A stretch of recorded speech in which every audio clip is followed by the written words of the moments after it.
Princesse Tiana est précis.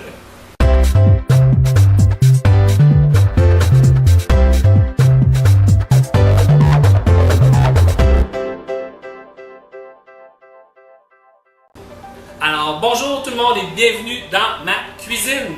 Aujourd'hui, je vous cuisine quelque chose de spécial qui vient d'ailleurs, qui vient dans le fond de la Louisiane. J'ai écouté dernièrement le film de Disney, La princesse et la grenouille, j'ai oublié le titre du film, avec la princesse Tiana, où il y a un prince qui est dans le grenouille, puis lui va embrasser une princesse pour redevenir un humain. Mais finalement, la princesse se transforme en grenouille, puis l'histoire est là. Pour vous, aujourd'hui, je cuisine du gumbo. C'est pas le gumbo traditionnel qu'on est habitué, ceux qui vont souvent en Louisiane, parce que le gumbo traditionnel est très très long à faire. C'est un bouillon de 6 heures, ensuite on peut passer 2-3 heures de cuisson avec des ingrédients spéciaux.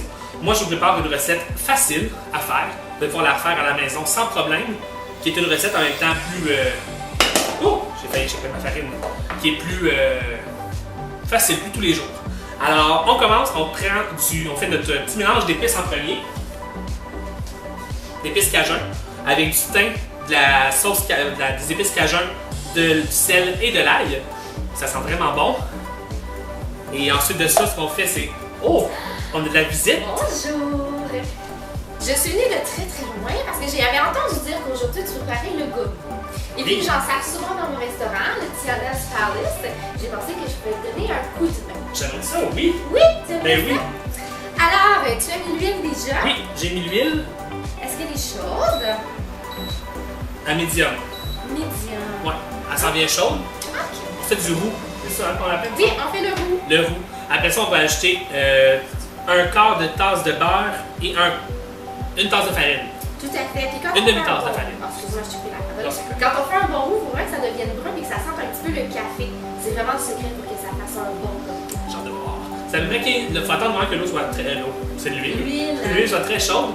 Et pour que ça devienne plus caramélisé, plus brun, il faut s'attendre un petit 15 minutes là, à peu près. Exact. Faut que ça soit très très chaud. Maintenant que notre huile est chaude, là, c'est très très chaud, on ajoute notre demi-tasse de farine et le beurre.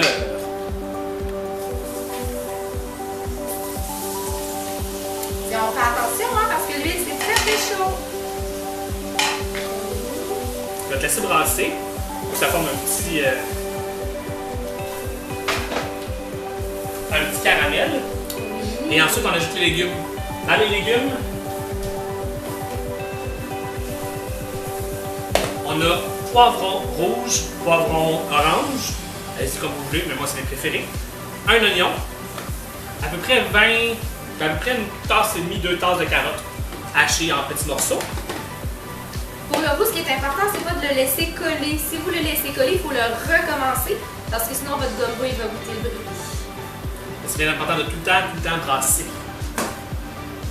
Surtout avec une belle poêle coupée. Sinon, dans le restaurant, vous cuisinez quoi généralement aussi comme recette? Ben, on cuisine des beignets, qui est aussi une spécialité du Tiana's Palace. On cuisine du riz frit, du bœuf, du poulet. On cuisine pas mal de tout parce que tous les clients qu'on a dans notre restaurant viennent de partout dans le monde pour goûter à notre nourriture. Ça, il y avait un moment donné, c'est la Palace. Tiana's Palace. Là, le roux commence à gonfler un petit peu, c'est normal. Il va à peu près doubler, tripler de grosseur. Ouais. Il commence à devenir un peu plus caramélisé.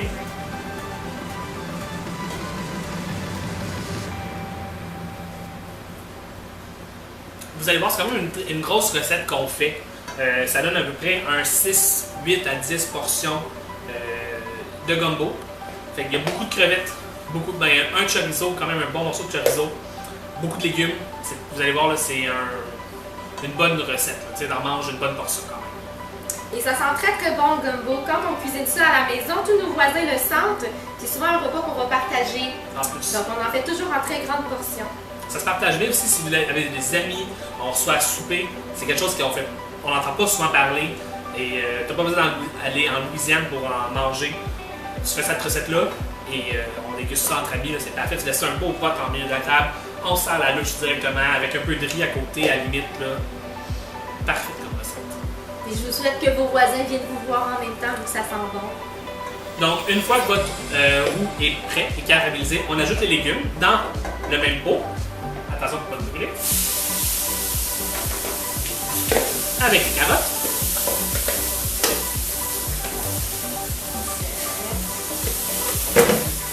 Et on brasse. Faut que ça devienne, faut que nos légumes ramollissent. Une dizaine de minutes à peu près, là, bien brassé. C'est ça. Ah, les oignons, ça sent bon.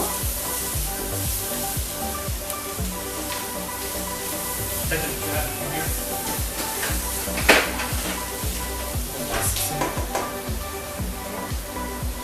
Regardez pas, je crois. Oui, ça fait une vaisselle. Voilà. C'est pas grave, si vos légumes sont quand même gros, des gros morceaux, parce que ça va faire juste dans votre bouillon, dans votre mélange de soupe. Ça va être parfait. Ouais. Parce que le gumbo, c'est comme un ragoût, hein. Donc, Exactement. il y a des petits morceaux, des gros morceaux.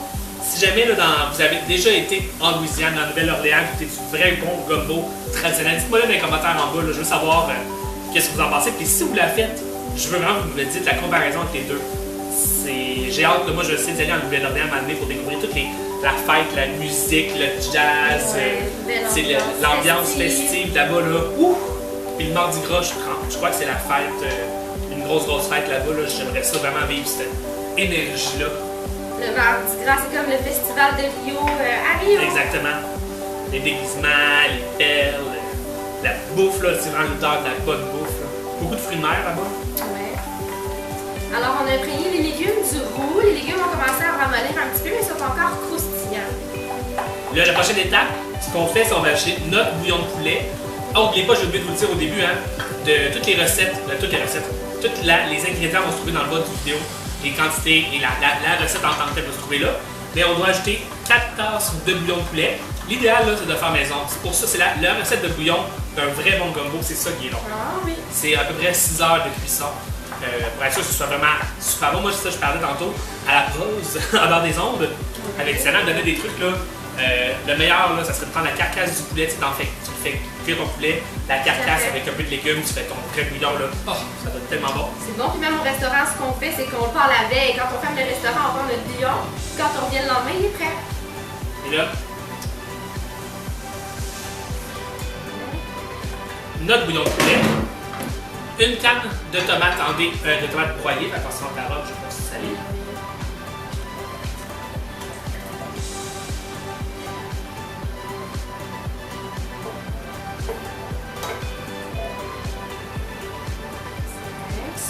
On ajoute ensuite les échalotes. Ça rajoute beaucoup de goût, les échalotes dans ce plat. Et le mix d'épices qu'on a fait tout à l'heure. Ça sent bon. Ouais, Toi, je pense que tu as ta propre recette d'épices maison.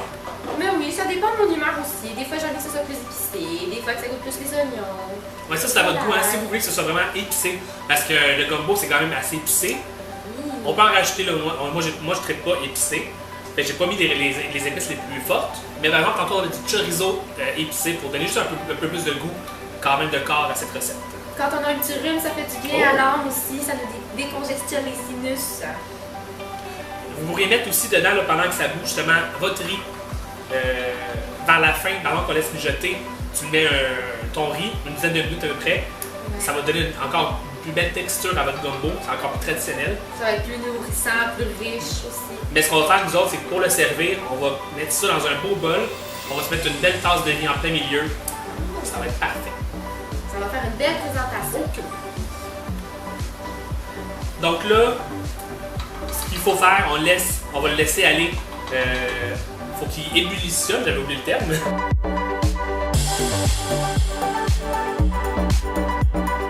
Tombe à ébullition. Et après ça, on va laisser aller pendant à peu près 3-4 minutes à ébullition. Une fois que c'est fait, on descend la chaleur à mijoter, là, à médium, mais pas médium, à l'eau. Et pendant 1 heure de temps couvert, on va le laisser mijoter. Toutes les odeurs, toutes les saveurs. Donc là, pas de chorizo. Le gumbo, et ça fait 1 heure qu'il cuit. On l'a bien brassé. Ça sent tellement bon dans la maison, là. C'est une recette, je pense que je vais refaire quelques fois, ça c'est certain. Pour le restant, il vous faut du chorizo et des crevettes. Pour les crevettes, il faut des crevettes crues parce qu'ils vont cuire dans dans le mélange de gumbo. Ouais. Et moi, j'ai pris des crevettes déjà toutes prêtes, décortiquées, parce que je voulais pas me casser la tête en prenant des morceaux. Ça ne donne pas de me casser la tête. Je sais pas si vous, en faisant des servez les grosses crevettes dans l'assiette. Ça peut être bon aussi si vous avez des grosses crevettes. Ça pourrait être beau, ça fait des belles présentations. Ouais, les mettre dessus et en mettre dedans des comme ça. Fait qu'on y va quand même généreusement.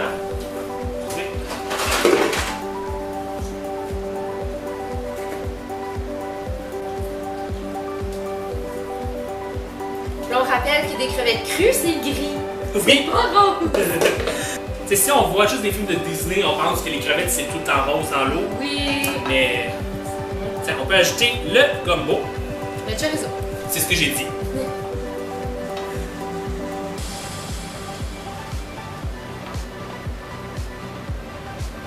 Et on brasse. Je vous dirais à peu près 15-20 minutes le temps que les crevettes soient cuites.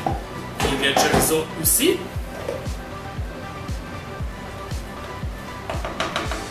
On a préparé déjà du riz. Un beau riz blanc qu'on va mettre dans notre mélange, pas dans ça, mais sur notre recette, notre repas, quand ça va être prêt. Voilà, notre gumbo est prêt. On a attendu 10 minutes pour être sûr que tout soit prêt. Ça sent tellement bon. Pour vrai, j'arrêtais pas de le dire tout le temps. Là.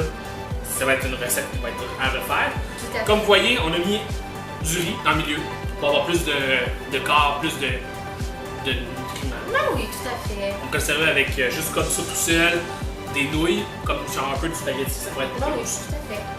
On y va. Avec du chorizo.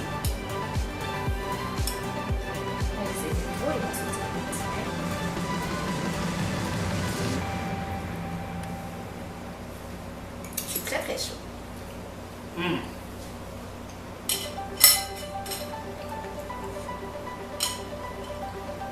Oh! C'est épicé. Ouais! Ouh! C'est épicé, c'est vraiment très bon pour vrai là. Hey, je pense que j'en mangerais ça au complet. C'est très bon. Vraiment bon. On pourrait mettre des saucisses italiennes aussi. C'est italien. Ça pourrait être très bon. Ça, ça donne. C'est belle réussite. Gumbo, maison, rapide. Rapide, on s'entend, c'est 1 heure de cuisson, mais c'est plus rapide qu'un gumbo traditionnel. Tout à fait. Chorizo, crevettes, légumes. On a fait du roux au début avec farine, huile et beurre. Tout à fait. 4 tasses de bouillon de poulet avec une canne de tomates broyées. Ça vous donne du gumbo maison.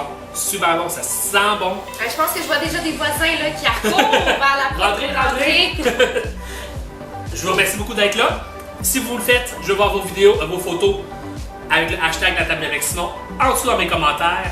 Allez, n'oubliez pas d'aller donner un peu d'amour avec le j'aime, je m'abonne et je follow sur les réseaux sociaux Facebook, Twitter, Instagram et YouTube, vous pouvez me retrouver. Et Princesse Sarah, merci de ta présence. Ça fait plaisir. On peut te contacter pour que tu viennes nous rendre visite aussi. Bien sûr, sur le site de la Mary Poppins Animation. Et merci beaucoup de ta présence. On va aussi te voir en Louisiane, à ton petit restaurant Oui. au Tiana Space. Oh, pas de problème, je vous attends. Bon appétit tout le monde! Bon appétit!